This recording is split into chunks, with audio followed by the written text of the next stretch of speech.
we are going to begin now. First of all, thank you to all the panelists for joining this session, and thank you and welcome to the attendees. So before we begin, I'd like to introduce myself. My name is Noor Bahman. I'm the Communications Officer at Flat6Labs Bahrain. Flat6Labs is the MENA region's largest VC and accelerator program. So can we begin with two of our founders here, Saleh Sharif and Hussain Haji? Saleh, would you like to introduce yourself? Sure. My name is Saleh Sharif. I'm the co-founder of Beanboat Coffee. Beanboat Coffee is a direct trade e-commerce platform that connects farmers with buyers directly. We work with coffee farmers of Colombia.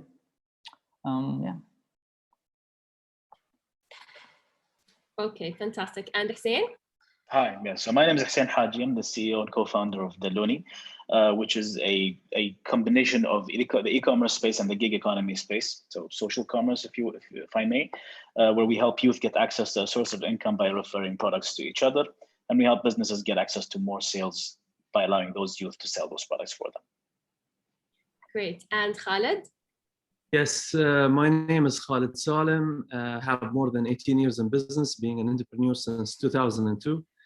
I'm an advisor to the Commercial Markets Board at the Chamber of Commerce in Bahrain, and I'm an advisor to the Digital Economy Committee at TBS, Technology Business Society. I will talk a little bit about Technology Business Society, sorry, because I represent them as well.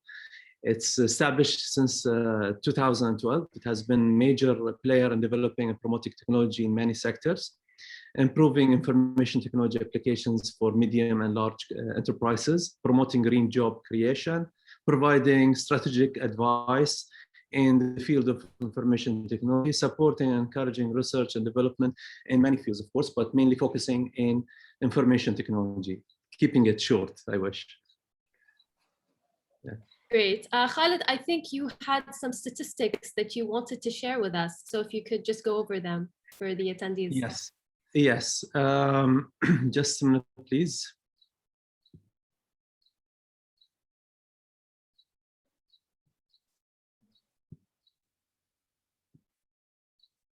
Okay. Can you see everything here in front of you? Yes. Yeah. Okay. We've done a polling on LinkedIn a few days ago. Actually, it's a 7-day poll. And the question was, what is the e-commerce main challenge in Bahrain, in your opinion? And we had 4 possible challenges at that time, which is fees and payment methods, policy and legal logistics, market size and competition, and all of the above. And from out of the 193 votes, we found out that a lot of people said, 40% said everything.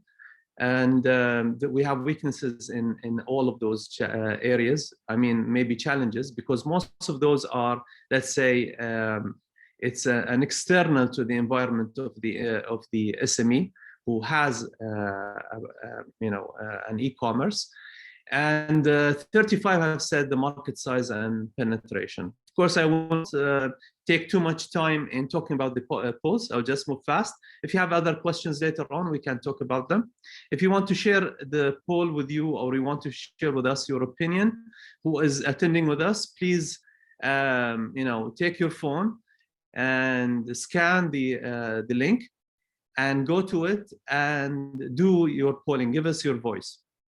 Also, we were discussing, the matrix between Bahrain and Saudi, European Union, and India, and we found some similarities and some different reasons for let's say, the challenges in their markets. For example, Saudi, because we are near to them, they talk about mainly legal challenges and problems, cost of owning a business, online, logistics for shipping, full Arabic language, payment challenges. Where in Bahrain, we talk about market size and competition, delivery, payment methods, which is mainly in Bahrain is CODs, cash on demand, and legal issues, high cost of running businesses, and fees. In an advanced countries like EU, they are still talking about delivery speed. The speed of delivery is not enough. They want to go faster.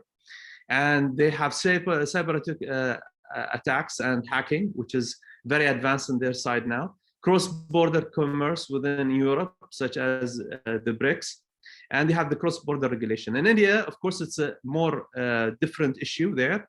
Actually, Indian customers buy products and return them back. So it creates a logistic problem for the e-commerce there. When they buy the product, they feel remorse, so they send back the product to the seller. Cash on delivery, which is a preferred payment, it's a problem. Payment gateway have high failure rate. Internet penetration is low.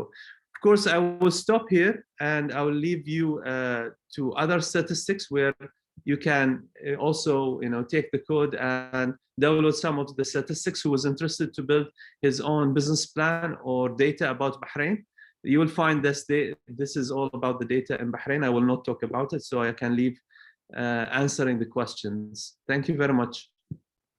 Thank you so much, Khalid. All right, guys, so jumping into the first question. E-commerce businesses have been growing in the country across several sectors, and that means competition, which is a positive outcome for the consumer, but a challenge for founders.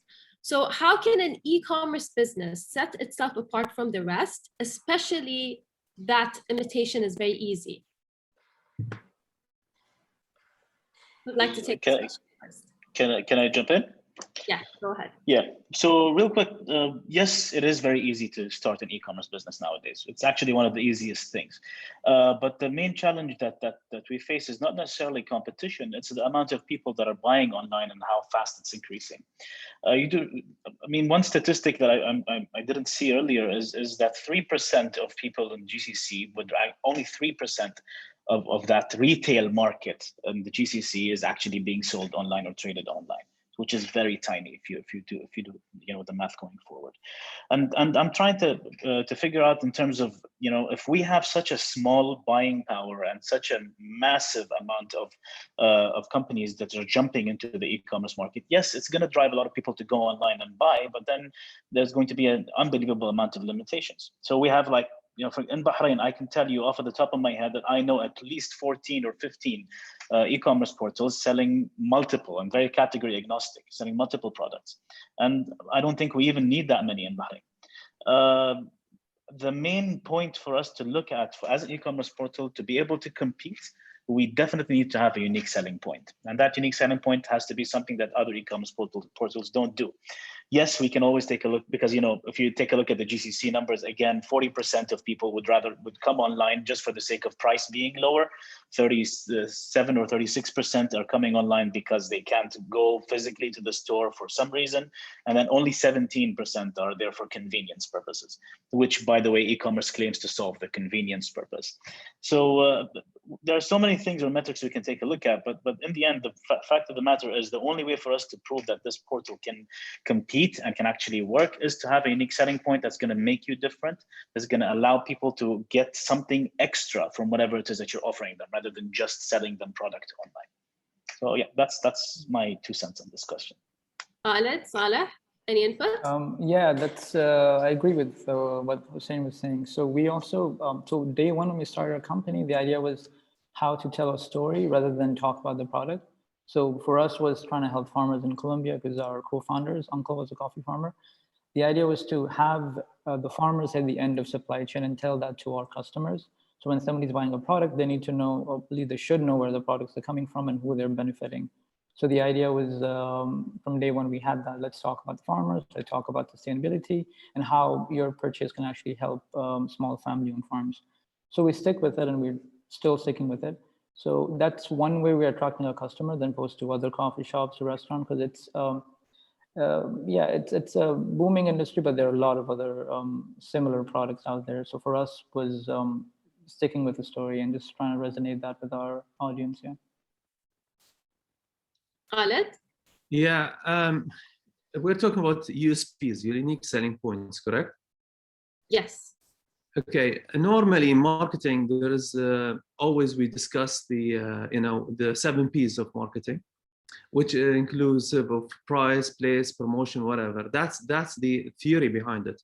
But when we come to real life, you'll find it's all about product you come up with, the process, the delivery you deliver, what is you're promising to your customer and what he's receiving, and the loyalty that are major. But it's all about also competition in the market. If you are entering with a product that is similar to other products, you have to make sure that you have a real competitive advantage, sometimes unfair advantage. So you will be able to sell. Sometimes you have all the ability of the product. It's a good product, a good service, but you fail again because you don't have enough budget, for example, to market it to your consumer or people would know about it. So this is a big challenge. It needs a lot of thinking and planning to come up with a good USP. By the way, a lot of them fail with good ideas, but because they don't either market, one area will fails, everything comes down. Amazing, thanks guys. So on to our second question. How can you effectively manage the customer experience and ensure your product constantly meets demands? Who'd like to take this one first? Yes. No problem. Go ahead. Go ahead, Khalid. Please go ahead. I was going to keep it really short. Please go ahead. Okay, Khalid, go ahead. Yeah, UX, user experience again. You're talking about e-commerce, right? So it's all about the user's experience. So how you manage to understand the life chain, even to the time when the product received to the client, the touch of the product when the client receives it. It's also, again, a big thing. It's a lot of study there. And I would say you have to think it over again. We cannot discuss it about a specific area and user experience unless somebody comes up and say, that's my problem. Okay, that's the solution. User experience is also a very large area, and make sure, for example, I've seen products coming to me or I'm delivering, and it doesn't really show up the experience of the company delivering. Even the invoice that's attached to the document or to the product coming to me feels that I get the confidence of the company. Should I buy again or not? User experience is also, again, a large, sorry to say that, but this is big. No, it is big. It is.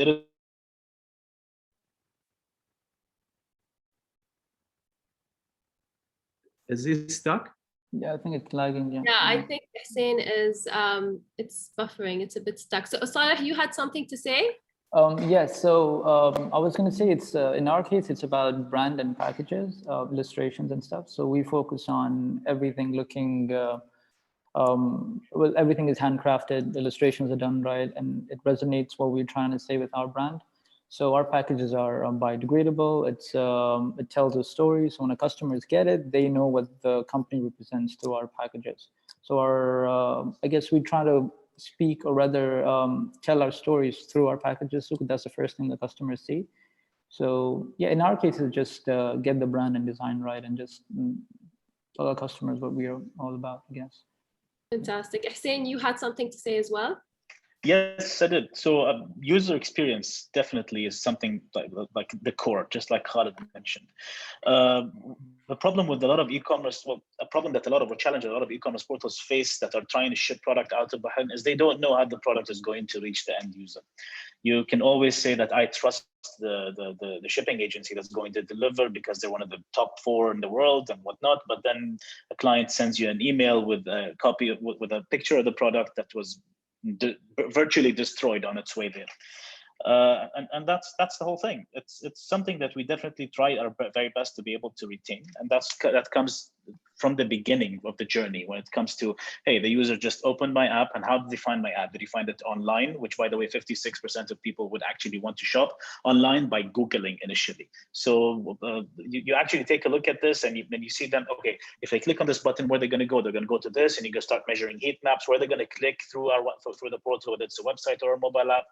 And then slowly and surely you understand that, hey, it takes them 5 minutes to go from selecting a product to checking out.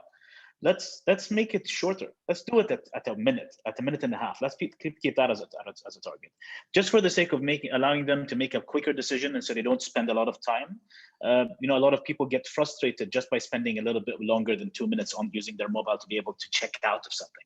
If you order food online and you start searching for a while, who, if not you, then everyone around you is going to get frustrated by you. So that definitely the user journey or user experience is the core when it comes to be able to establishing yourself as an e-commerce portal and you know, facing any of those challenges going forward.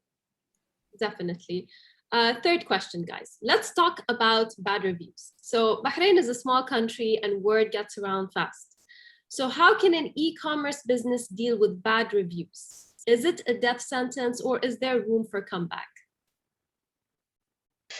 There are so many e-commerce, as I said, many in Bahrain. A lot of them have bad reviews, but they're still not dead. So I don't think it's a death sentence because there's always a room for a company to come back and reassess what it is that they're offering and revisit the story generally. Mm-hmm. So yeah, I would say that it's easy to jump back unless it's something huge. So for example, if Saleh tells me that there's a story about coffee bean that the farmers in Colombia are selling and they're getting a better price, and then somewhere down the line one guy decides to check on it and finds out that no, that's not true, then yeah, there's definitely something that the business is not going to work. You know, so whatever it is that the business is selling has to be backed whatsoever, and in whatsoever reason or way. But then very quickly going into it, you got to be able to, you know, figure out how it is that you're going to be to portray yourself if a bad review hits you. How are you going to handle it? In our case, we speak to the user, we try to compensate, we give them a discount in the future purchases, or we just cover that purchase completely and tell them we apologize for any issue. Tell us where the problem is and we'll fix it. Yes, it's difficult, but definitely something important to take a look at as well. Saleh, Khalid, any input? Saleh, you have any I'm just waiting for, yeah, I'm going to say what Hussain was saying. Yeah, it's about understanding where the bad reviews are coming from and how we can fix it. We've had a few bad reviews, but it's always the delivery was not on time, or it was a few hours late. It's complaints about delivery companies, so we had to change delivery companies based on those. But yes, it's you offer them discounts or refunds. We have a full refund policy. These things help, but yeah, bad reviews is something that we have no control on. It's just to understand why they're coming from, where they're coming from, and how we can fix it. So it's yeah, better communication with the clients. I guess it's one way to go. Yeah, that's all I have to say. Khalid? Yeah, actually, in the past, it was impossible to get the reviews of the people. It's today we have a beautiful thing, which is the customer has the power, you know. So if they, as Hussain said and Saleh said, there's a list of solutions for you to reply a bad comment or something coming to attack you. There's a list. I will not go to it because, you know, entrepreneurs are smart. They're not stupid, fortunately. And there is a lot of people who are helping them actually online and giving them information and feedback. My point here is not just to respond to the problem, solve the problem. So there's a bigger problem in the process or in the delivery, whether internal or externally, go and solve it. Because when the flag is showing up, there is something going on in your business or outside your business you need to follow up with. Otherwise, you're going to lose a lot of people. And by the way, competitors, you know, some of them don't have any values or will attack you. So they will even use people to attack you. So this is also an unfair business. And I would like, for example, rules and regulations to prevent this from happening, because this is called حماية المستهلك, consumer protection. You're also a consumer, by the way, when you're selling something. You're consuming technology to sell your product. Before we move on to the next question, to all the attendees, please do use the Q&A feature to ask all of your questions, because we are having a Q&A right after we get through all of the questions. So for the fourth question, what are some strategies to managing and maintaining product quality consistently? That depends on what it is what the nature of your business is. For example, we are an aggregator. We work with the distributor to list their products with us, and then we help sell those products using our front line. And us maintaining the quality of the product is quite difficult because we don't necessarily, have our own service center or whatnot. We really work directly with them. So we stress on a legal perspective as well. So it's actually all written down and agreed upon that whatever product that we're going to sell to you, you bear absolute responsibility. If the product is broken when it reaches there, you got to change it yourself. And most of the time businesses would agree to it because they have the provision for it. I think I'll leave Saleh to be able to talk about his business because it's a bit unique, but so in our cases, we do a lot of surveys with clients because we have B2B and then we have B2C, we do subscriptions, we do green beans in bulk, and we have a marketplace where restaurants or coffee shops and roasters can buy directly from the farms. So it's reducing a lot of middlemen and it's fair prices. So that requires a lot of surveys on every step of the way. So to make it more feasible, more less human interference, more automated, I guess. So yeah, so we do a lot of service on that end, and it does help us a lot. Even going through sending our clients the links so they can test it out themselves and see what works better for them, what doesn't work good for them. So hearing from our clients, that's one way to go, and we've been doing that for the past few months, and it's going good. Yeah. Khalid? Yeah, repeat the question again. So what are some answer? No worries. What are some strategies to managing and maintaining product quality consistently? Okay, McDonald's, that's a similar system. Every product has to go out the same way, the same quality, the same service. It doesn't mean that this has to come from the same person, but it has to come from the same. So you have to focus on process, and you have to have your internal policy to deliver the products as per requested, and you have to follow on the process. So again, I think entrepreneurs who fail to do this, they will lose their business over time. Great, guys. Question number 5. And I think this is a very important question. We've already had someone ask about this in the Q&A. So when it comes to payment gateways, what are some potential obstacles and what are the solutions to them? Right, so if we limit ourselves to Bahrain, the solutions that exist here are okay. They're okay, they're not perfect because they're still archaic. They're actually pretty old. If you compare them to the likes of Stripe or the likes of 2Checkout or whatever that exists internationally, they don't even hit close to the par. But they work. So we're still able to receive payments online here in Bahrain, which is pretty good. One issue or challenge that we face is if we want to receive debit card payments out of Bahrain, for example, in Saudi Arabia, we cannot do that unless we have a trade license over there. So that's definitely a challenge. So you'll always find somewhere that you're actually going to face some sort of a challenge when it comes to payment gateway. But what I can tell you for a fact is that they work today, but there's a lot to be, to be advanced, let's say, to the extent where it will offer even further solutions. I mean, one thing that a lot of our vendors are giving us issues on is, hey, we would like to receive the payment in real time, but reality is no bank at the moment offers it. We have to receive the payment, stays with us for a while so that we can actually release it, and it has to be 7 days in their account or 2 days or whatever it comes to us. This whole process is ridiculous when it comes to catering to those vendors. While internationally, Stripe offers that almost on the spot when you subscribe to it. So yeah. Saleh? Yeah, so we use 2 payment gateways for our website. So we have one for direct to one-time purchase, and we have a subscription, which we use BlueSnap for. So BlueSnap, we had an issue with them. They don't accept BHD as a currency. So we had to do Saudi Riyals. So when customers get charged in Riyals, they do start complaining, well, what's going on here? So things like that. But then there's always a way around it. So we started charging Saudi Riyals. So I mean, there are fixes. So, but yeah, there are a few challenges, I guess, in those areas. Yeah, for sure. Khalid, any input?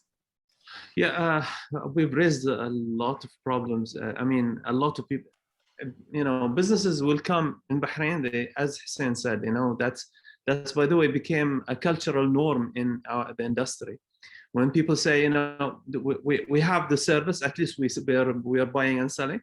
Okay, Bahrain, that's mainly is COD, cash on demand, which is not using real payment methods. It's very old. It's like, I give you bananas, you give me apples. That's a very, very, old. And why it's happening? Because we don't have the right fees. We don't have the right systems. I think that the fees are too high in Bahrain compared to other countries.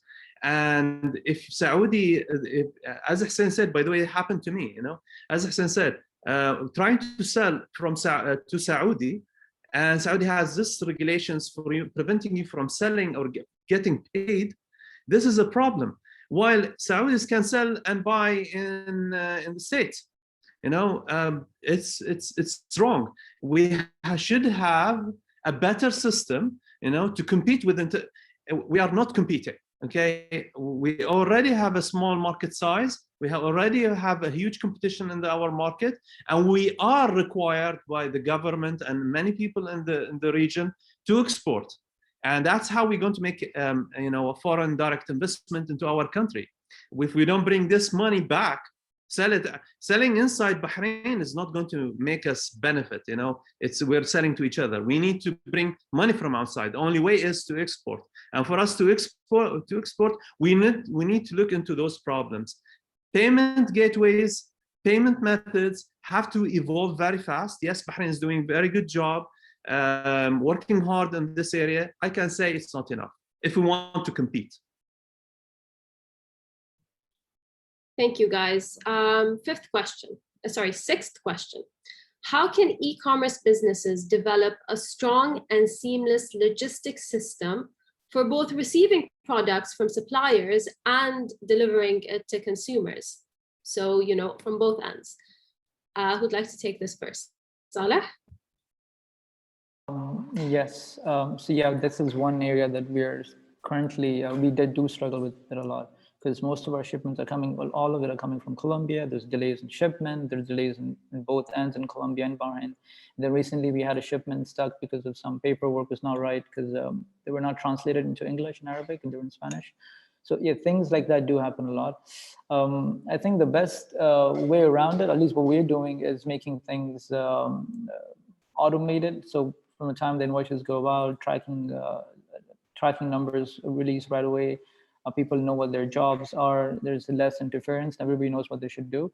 That helps the process a lot. But then there's always things that come up. I mean, in our case, it's been happening a lot more than I think it should. So yeah, I really want to know what Hussain has to say on this. How are you guys dealing with it? So we are dealing with it, but it's quite difficult, to be honest. So I can name a few names, but I think it's just I don't want to put myself in a weird legal position. But more or less, I can tell you that there are several businesses that we deal with when it comes to shipping. And as one case that we faced was, for example, somebody ordered coffee pods, literally coffee pods, the espresso coffee pods, and it's out of Kuwait, and we shipped it. The individual received it and sent pictures to us. The bags were torn open. The coffee pod, the box was opened up, and 2 coffee pods were removed. One of them, obviously, I don't know whether they drank it or not, but the other one was actually opened. I'm guessing it was customs, but to reach to that extent was way too much, to be honest. One other thing was a user out of the UAE received I think they ordered some sort of a vintage kettle that we offered as through one of our vendors locally, and they took pictures. This was very funny, and we found out that it wasn't customs this time, because it was the actual shipping company. The seal on the actual product was left there, but then a very solid, very visible cut was made to be able to open the box using an X-Acto knife or whatever to actually pull out the item out of the bag, and it looked like they were playing soccer with it, and then they put it back in and then gave it to the customer. Now, obviously, that didn't sit well with us. We resolved it one way or the other. You'll always find those issues. You'll always find one way or the other, somewhere down the line, 1 out of every 20 packages or 30 packages is gonna face an issue, whether it's lost or damaged or something of the sort. And the thing is, it's never pre-shipping, it's post-shipping. So it's damaged in transit or lost in transit. how we cope with it is whenever we sign any agreement with them, we make sure to add a clause over there that whatever damage happens and we're able to prove it, they cover for it almost immediately. They pay us for it to be able to mitigate that, and we've been doing that for a while. There are so many other things that I can speak with you privately, Saleh, about that are probably going to make you puke. So, but more or less, we did face a lot of issues in that retrospect. Yeah. Khalid, any input? I think they covered it all. I mean, from the process internal, yeah, there's a lot of problems. But let me go out from this area and go to a holistic point of view.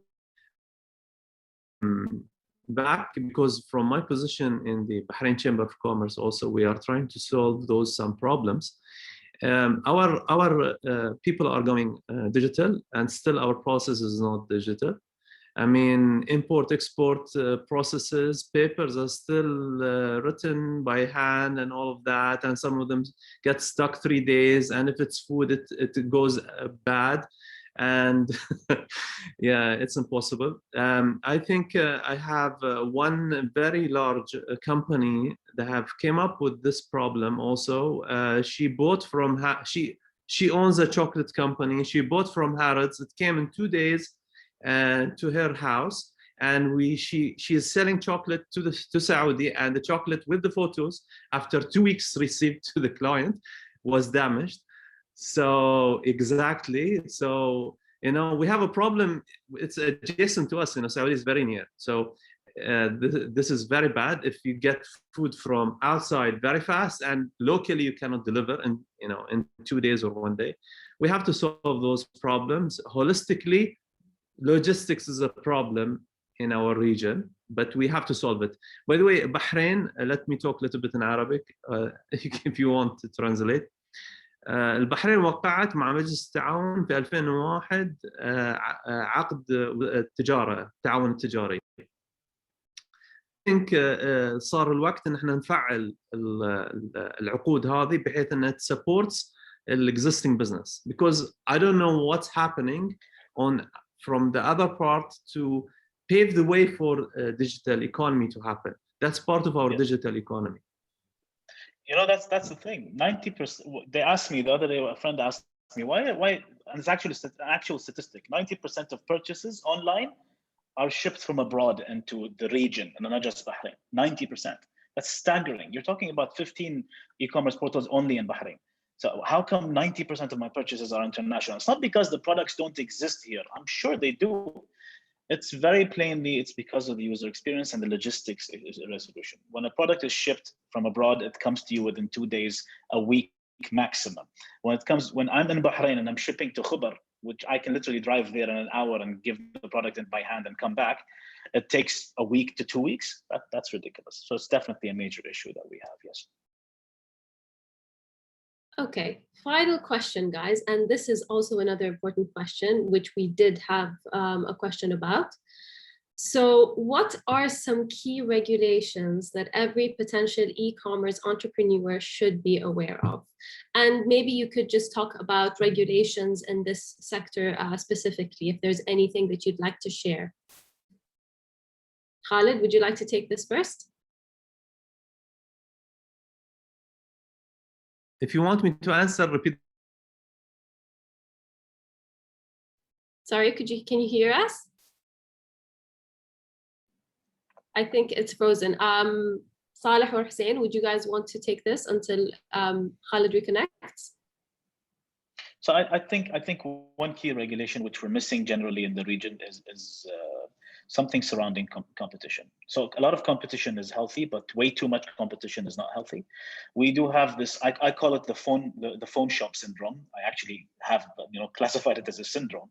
It's because whenever you open a business and it seamlessly remotely works, you immediately get a much bigger player coming right next to you and opening that same business. And then another big player doing the same thing, and it just repeats.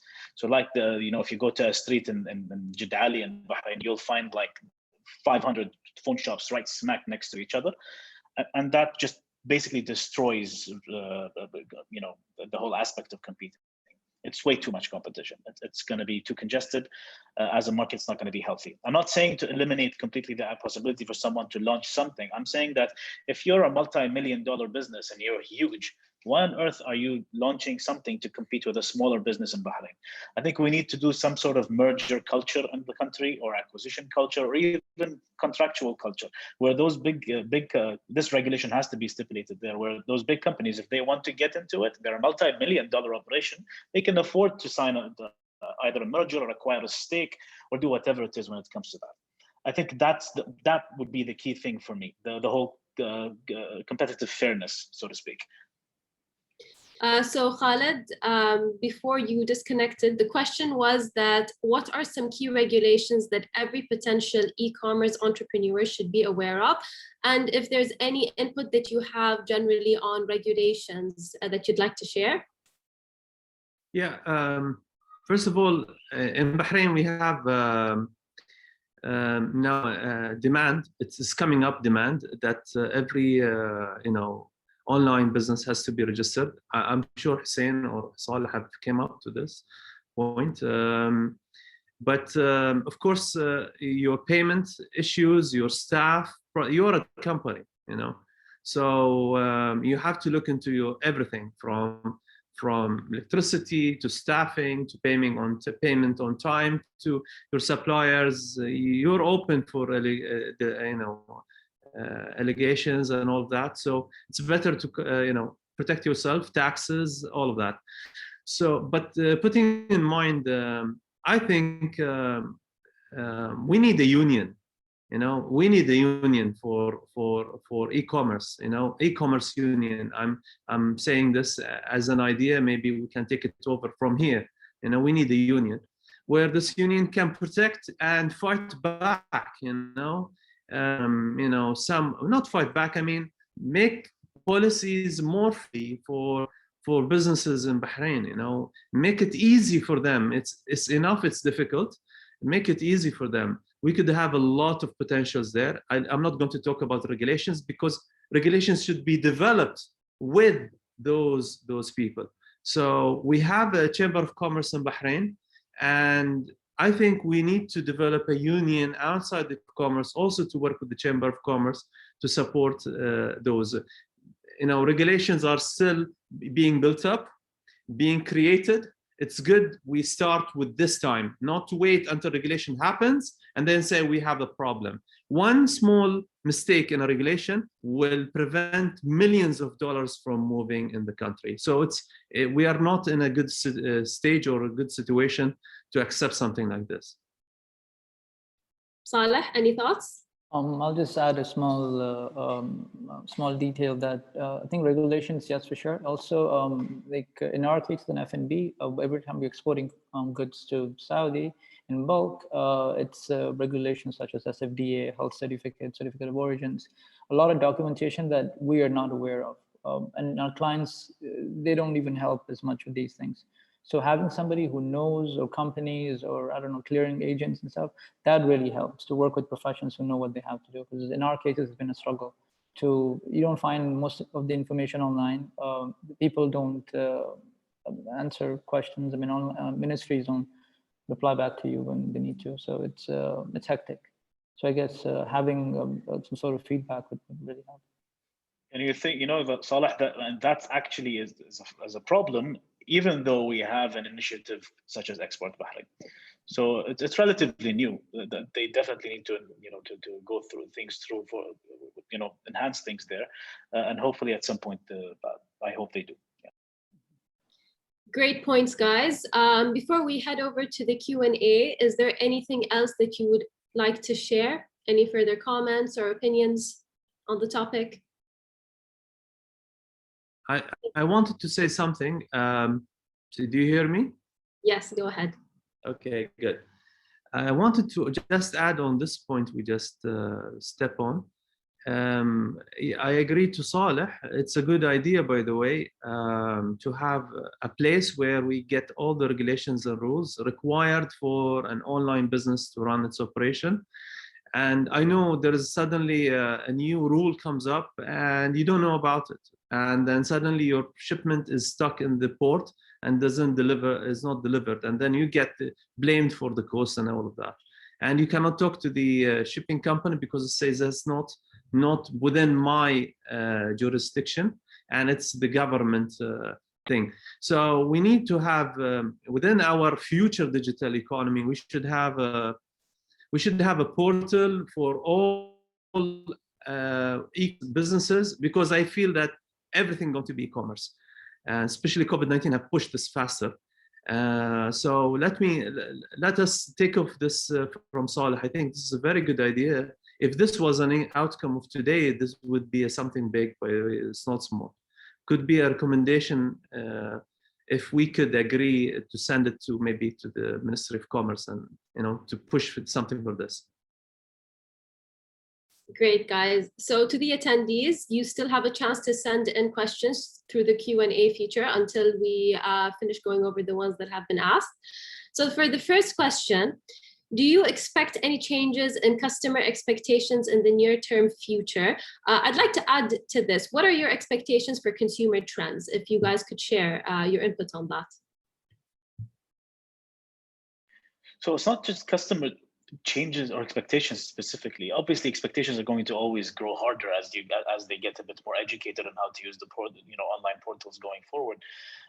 As I mentioned earlier, only 3% of purchases generally in retail happen online in the entire region.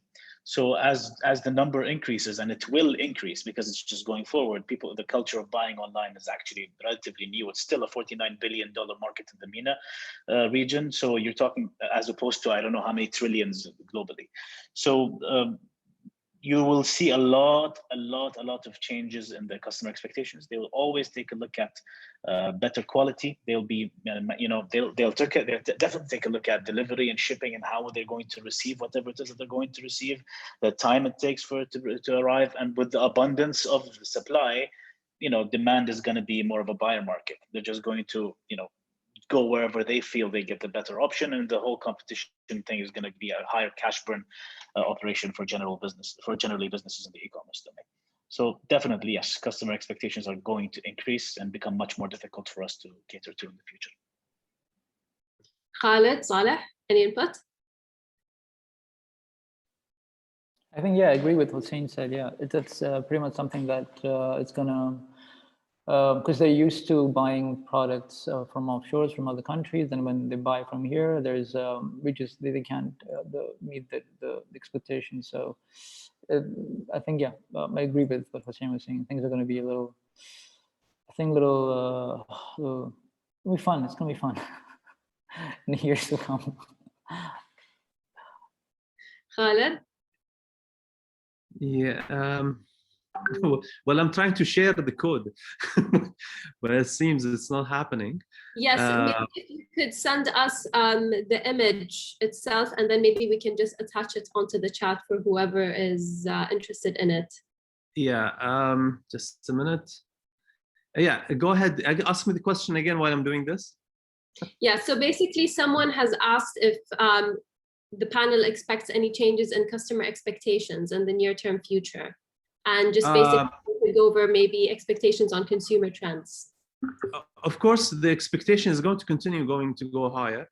And the problem is the expectation is growing because of the international change.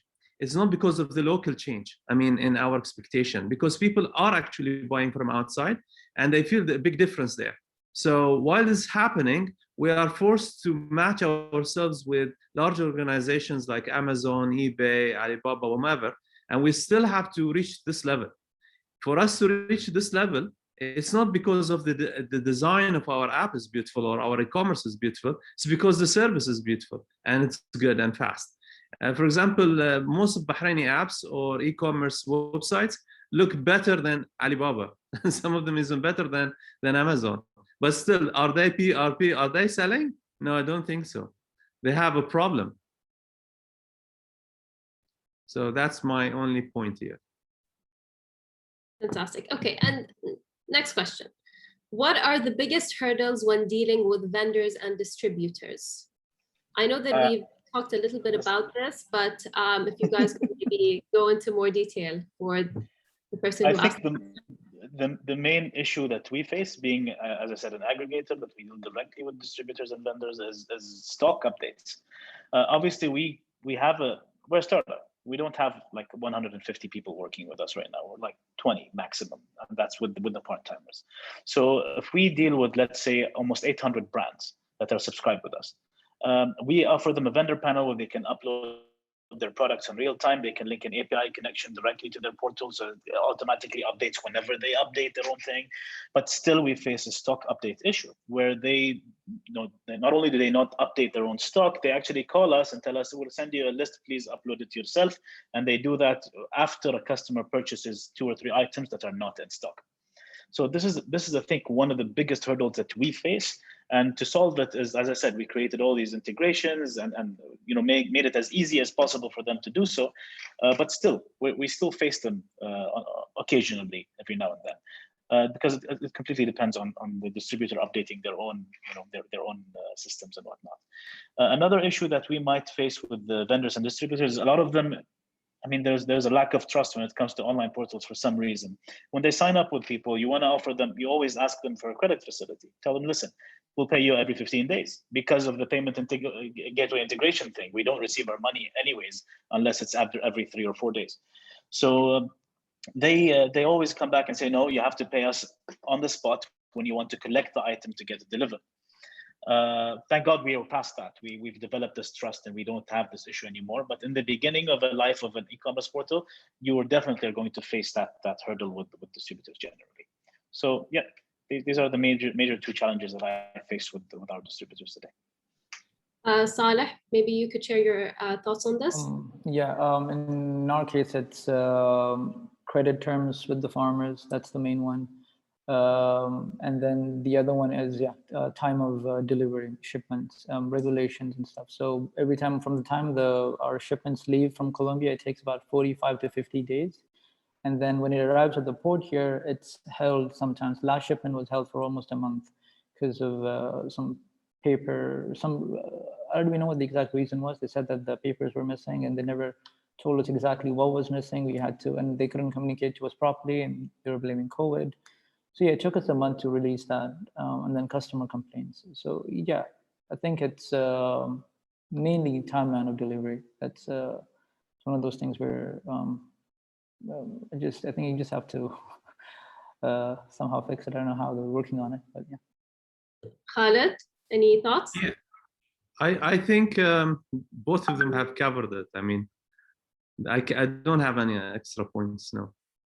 Okay, so before we go to the next question, we received a comment and I'd like to hear what the panel thinks of this. So someone has commented basically that we use Amazon and the like because we find products that are not available here or are much cheaper. So what responses can you give to? Yes. There are products that are not available here. I agree with you. Several things, but that's the thing. We're in a franchise market. Majority of the products and distributors in Bahrain are franchise owners, technically, and they always have this issue with stock, which I just mentioned earlier. But still, I think around 80 to 90% of products that are available on Amazon are available in Bahrain, one way or the other, somewhere along the way. The price thing, yes, I agree. You find it at much cheaper value online, but then you always seem to forget that there's a shipping cost attached to it. When you want the product coming in within the next 7 days, if it costs you $25, you're going to have to pay another $25. So you're paying $50 for the product, which in Bahrain they will always include in the price of the product when they sell it to you, one way or the other. I agree with this to a certain extent. The only thing is that yes, it's Bahrain, generally us, I think as players and a lot of other players, the number of products are increasing day by day. I mean, we just the beginning of this year, we had almost 17,000 SKUs on our portal, and today, 3 months later, we're close to 50,000 SKUs on our portal, and we're headed towards 100,000 SKUs on our portal. So, yes, there is an issue, but that's not the major issue. It's something that can be resolved very easily and very quickly just by making sure to let the distributors know that there is a demand for this certain item or this certain product. And that's another thing when it comes to technology, right? You got to be able to track those things. If somebody's searching for a certain thing, make sure that you can actually see it somewhere in the back end. Somebody searched for this specific keyword. So, yeah. Would anyone else want to weigh in on that?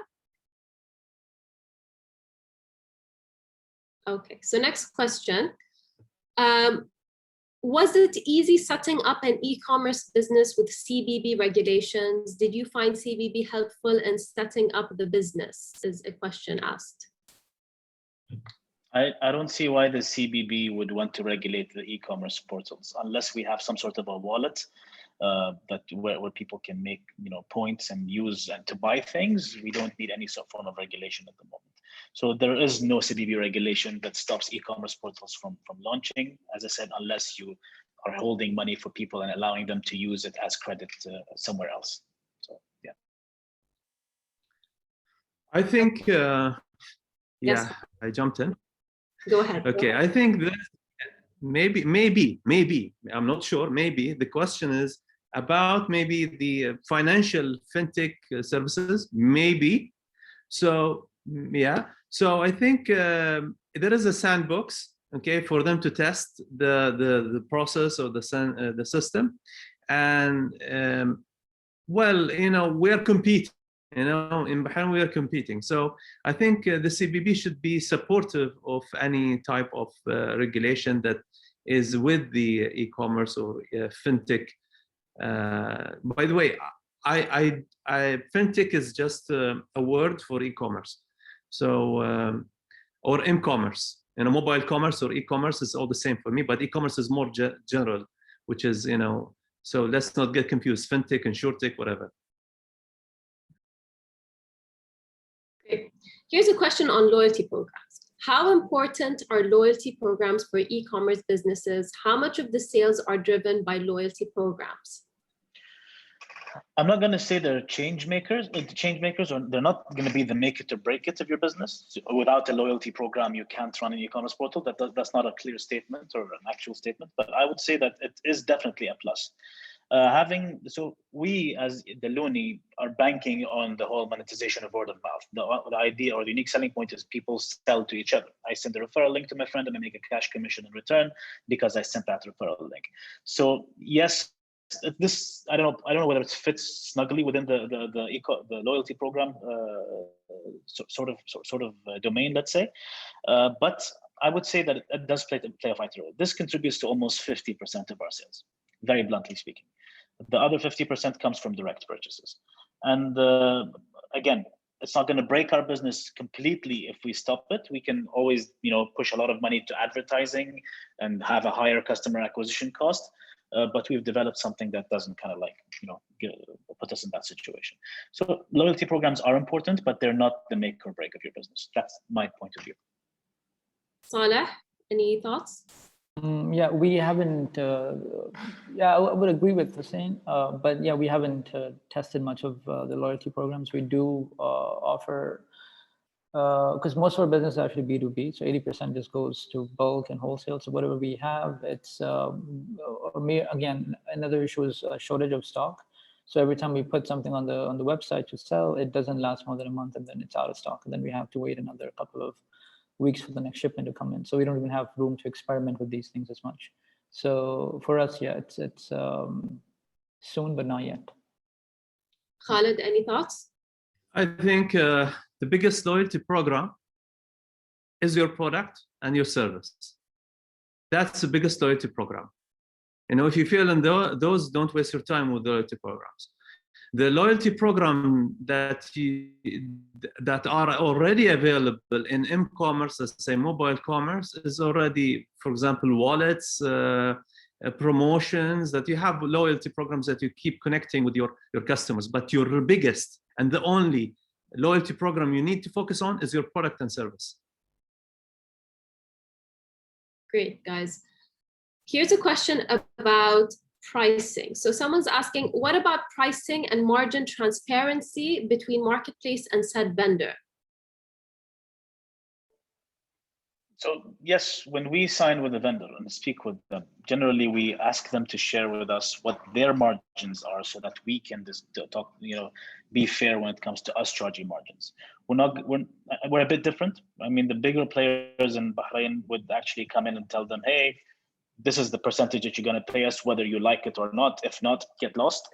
But we'd like to do it on a completely different note. We want to have that transparency. It falls within service, because in the end, the vendor, you're offering them a service of selling their products for them. And if you manage to talk to them in a sense, show them that you're supportive of their margins as well, you're not trying to just eat their business away, definitely something that's going to help you grow your business going further. They're going to allow you, they're going to trust you more, they're going to want to work with you more. You see this a lot in, I mean, if there was competition in the food ordering business, I'm not going to mention names, I don't need to, but what happens is generally if you go to a restaurant and tell them, hey, I'm going to charge you less than another food ordering platform, then most of the time that restaurant is going to try with you to drive sales towards you. It's basically a given. So yeah, being transparent with them and understanding their margins and their issues that they have and their concerns, and then fixing your margins against their margins, definitely something that you should do as an e-commerce player. Saleh, Khalid, any thoughts? Yeah, margin transparency, I agree to, of course, Hussain. So I'll come up onto a different point. Your margin transparency is your long-term ally in a marketplace. If you are owning a marketplace and you don't have a transparent margin, your competitors will come up, and they will, other marketplaces will come in and they will take your place. For example, in food delivery, in Bahrain, we know that the food delivery has huge cost or margin on food suppliers, and everybody's complaining. Now, whenever a new app comes up, this large company or some large companies go and buy those companies to maintain their margins. For how long? That will not be sustainable. Somebody will come someday and break this marketplace. So I suggest a good margin transparency plan has to be there. You can be partially, at least, transparent, because people know. You cannot hide those costs. So that's my put on this. And I think those companies are not stupid to continue doing this. They are in a monopoly, and people will start hating them. I would say one thing, I'm a little bit older generation, and I will remind you of Yahoo and Google. Google used to say Yahoo is very bad, very bad. It is using your time, all of that. While Google was trying to bring in people and to convert those people into money. They call it, converting traffic to profit. So they said those guys are evil. Now Google became the evil. So again, it's a monopoly that you should, maintain your margins and transparency with people, and people are not stupid. You can lie to some people sometimes. I'm done. Okay, so final question, guys. Well, these are two questions, but I think we can wrap it up into one. It is basically advice for potential e-commerce entrepreneurs or people who want to start e-commerce businesses. And in connection to that, advice for funding. How can you fund or raise for pre-seed and post-launch activities? Yeah, I can have a massive conversation with you about that. If you'd like, Noor, please share my contact details with them, and we'll sit down and talk about it. Because this is this is like an 2 hours conversation, and if you want a deep dive, it's literally a 2-day, 3-day conversation. But the best advice I can give you is always know. I don't know if I can say this very bluntly. Know your shit. You have to know you have to know exactly what it is that you're doing, and then go and talk to whoever it is that you're talking to. Don't go to someone with nothing at hand. If you have a platform that's raising at pre-seed level, you probably have an idea that has an MVP. You have a first set of users, not talking hundreds and millions or thousands of users, just the first hundreds, maybe tens even, and you start approaching people for pre-seed. The right path is look at angel investors initially instead of raising a pre-seed round, because VCs generally aren't going to be very strategic with their input. Angels, on the other hand, might be a bit more strategic. They're going to give you money, and they're going to allow you to experiment, and they're going to help and experiment with you and introduce you and open doors for you. as opposed to VC, they're just going to give you money. Well, most of them are going to give you money and kind of like sit back and wait for you to either fail or succeed. Unless you request support, then most of the time they're not going to. Again, I can have a huge conversation with you about this, and I think it's best that we answer this on, away from here. If Noor can share my details with you, I'd be more than happy to talk I have with you. shared Hussein's email in the chat, so whoever is interested in emailing him, please do so. His details are there. If any of the other panelists would like to share their contact details as well, you can just paste it into the chat. Saleh, Khalid, any thoughts on this before we end the session? I feel Saleh was wanting to talk, so let him first. Thank you, Khalid. No, I would just say, yeah, I think Hussain pretty much covered everything. Yep. And then just to add one thing would be to start something, not for the sake of starting it. It's about like what you want to make rather than how much you want to make with the company. Just those things, to have the goals preset and have yeah, just take it from there, I guess. Yeah. I'll share my information down. Okay. I think coming down to this business of getting your business out to the market, the difficulties challenges are similar to the challenges in the past. Nothing actually really big thing changed. Many people complain about funding. Sorry, I'm an advisor for a number of apps, and I've helped to launch a number of apps in Bahrain, of course even banks.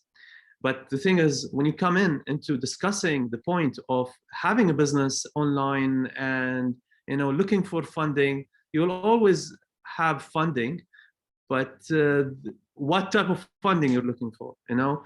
You have to be careful who's investing in you, and what type of investment you're asking for.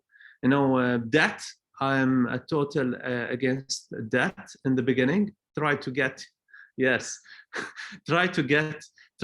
family, try to get your own money first and test it and then move on. And if many people would say, your business is not smart, I don't see I've seen so many apps like this, ignore all of this talk and go ahead and do it. And if you fail, it's because of other reasons, it's not because what they've said. But listen to the experts, listen to people who are in the market, listen to your customers, listen to the people who want your product. Don't listen to funders, because funders will just argue about funding. They have other thousands of companies, they don't know which company they want to invest in. In Bahrain, funding is not enough in apps. And maybe they don't have a good strategy to approach people. And okay, everybody has to have a business plan, but how deep is this business plan is required, and how confident are the people to approach those people in telling them, this is my idea, would you help me? Or I've seen, for example, some unfortunately unethical approaches where some people have taken other people's ideas and just developed it. So we have to have a more let's say evolved, mature secondary market investment. We have the major market investment, which they can invest. We need secondary, which is angel investors, high net worth individuals. We need those secondary markets. They invest in buildings that are 10 million, 20 million, and an app that costs, for example, 15,000 BD, 50,000 BD. That could return back higher and faster than the other one, and lower risk. But still, this psychology has to change. I think Saudis have been doing really good in this. They are big risk takers. Kuwaitis are big risk takers. Still, I think UAE is still moderate, but Bahrainis and Omanis are slow in this. I think we should change our culture. Thank you. Thank you all for your valuable inputs and for being part of the panel. Before we end the session, I'd also like to talk about Flat6Labs, with regards to the question on raising funds. We are a seed investor and startup accelerator. Hussain and Saleh are both founders from our portfolio, actually. So to learn more about how you can apply to Flat6Labs, visit our website. I've put it into the chat over there. We offer $32,000 in return for 5 to 10% equity, and our program consists of mentoring, training, support with follow-on investment, and so much more.